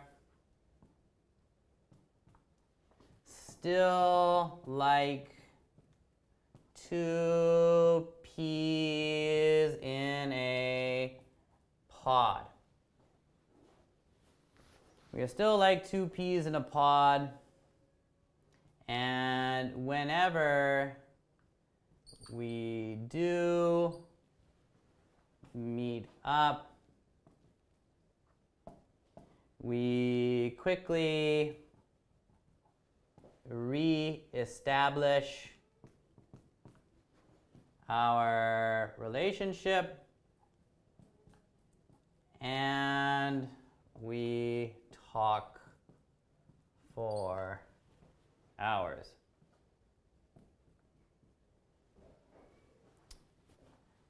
And that being said, we're still like 2 peas in a pod, so use another expression, and whenever we do meet up, we quickly reestablish a relationship and we talk for hours. Yeah. He is one of my best friends, and I hope that I am one of his. Okay, yeah, I'm gonna stop it there, guys. Okay, so let's just think about this paragraph, my conclusion, one more time. Unfortunately, my good friend Hyungyu left with his wife to go live in Victoria. We used to call each other about once a week and talk a lot. However, both of us now have 2 daughters each, and we're both so busy these days. So unfortunately, we don't often speak to each other so often. That being said, I believe we are still like 2 peas in a pod, and whenever we do meet up, we quickly reestablish our relationship and we talk for hours. He's one of my best friends, and I hope that I'm one of his, right? Because we're guys, we don't really say like, hey man, you're my best friend. Oh, you're my best friend too. Oh, yeah, good. Right? We don't do that. Yeah, anyhow. So you guys could approach your writing in the same way. You don't have to organize it the same way I did. However, I do think it's good to have about 5 paragraphs, right? Start with your introduction, move into body paragraph 1, body paragraph 2, body paragraph 3, and end it with a conclusion. In the introduction, just briefly talk about who this person is. I think in the first body paragraph, talk about how you met this person, how long you've known them. Maybe the second body paragraph, talk a little bit about their appearance or their personality. And the third body paragraph, Maybe you want to talk about like the impact this person has had on you, or like something they've taught you, or a very fond memory. And then in the conclusion, just kind of sum things up, right? So that's my recommendation for how you should approach your writing. Now, of course, I wrote that quite quickly. Hopefully you guys can put more time, thought, and effort into your writing. So I want to see something good on Wednesday. Try your best. Write about one of your best friends. I think it'd be interesting for you guys if you wrote about a friend that maybe you have made from a different culture. Maybe that would be interesting. So try it out. Now, keep in mind, I think I used, let me think here, I think I used close to 10 of the friendship idioms and or phrasal verbs that was on our vocabulary sheet today. So even though it says use 5, try to use 5 or more of those expressions, right? Try to use as many as you can because they're all good stuff, right? Try your best and yeah, do your best on your writing. Okay guys, but for that about does it for me today. Now actually tomorrow and for the rest of this week, you guys are actually going to be with Melanie. Melanie will be teaching the class starting again tomorrow. She's just not here today. So yeah, tomorrow you're going to be doing some reading, right? Some reading, and then you got listening on Wednesday, and then you got some review on Thursday and Friday, and then your quizzes, right? Okay guys, so have a good week. Good luck with the writing. Try your best. And yeah, maybe we'll just end class a little bit early today. Okay guys, take it easy. Bye-bye.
Nouns.